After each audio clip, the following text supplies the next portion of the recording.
Talaja Bhavnagar Somnath national highway ઉપર ગાય સાથે અકસ્માતની ઘટના સામે આવી છે।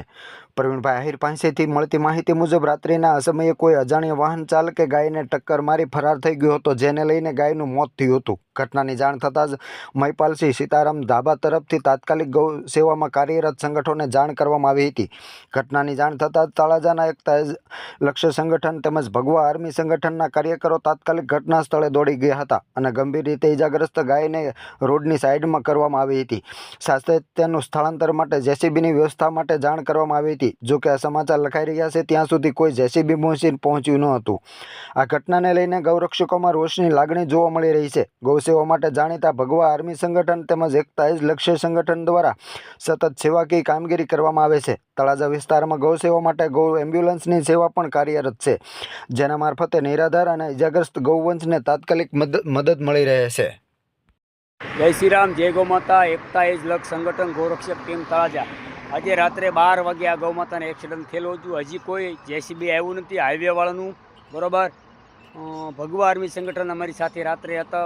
રાત્રે 4 વાગ્યા સુધી એ સંગઠન હતું અને આજે ગૌ માતાને રાષ્ટ્રમાતા દરજ્જા માટે આવેદનપત્ર આપવાનું છે। તો પહેલાં આ સેવા કરો, પછી આવેદનપત્ર આપો। આ સેવા પહેલી છે, બરાબર। કેમ કે તમે આવેદનપત્ર આપશો ને કોઈ કાંઈ થવાનું છે નહીં। એનું કારણ છે કે બધા માળીએ જ મુકાઈ જવાના છે, બરાબર। એટલે જેટલી થાય એટલી સેવા કરો।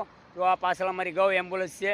અમે ગમે ત્યારે ગૌરક્ષા માટે નીકળી ત્યારે અમુક લોકો એમ કહે છે ભાઈ તમે ગૌરક્ષા હાચી કરો છો, ખોટી કરો છો। રાતે 12 વાગ્યાના અહીંયા છે, ઘરે નથી ગયા। જઈ લો, ભાવનગર સોમનાથ નેશનલ હાઈવે। એટલે ગૌ માતાને રાષ્ટ્ર માતા જો બધાના સાથ અને સપોર્ટથી થઈ જાય તો વાંધો નથી, પણ અત્યારે તમે ગૌ સેવા કરો એ જ મહત્ત્વનું છે। તો અમારા પરમ સ્નેહ મિત્ર એવા મહિપાલસિંહ, એમનો સીતારામ દેશી ઢાબા છે, ભાવનગર સોમનાથ નેશનલ જગાભાઈ ગોપનાથ હોટલની બાજુમાં। એમનો રાત્રે 12 વાગે ફોન આવ્યો હતો, એટલે તાત્કાલિક અમારી ગૌ એમ્બ્યુલન્સ લઈને અત્યારે અમે આવી ગયા હતા રાત્રે।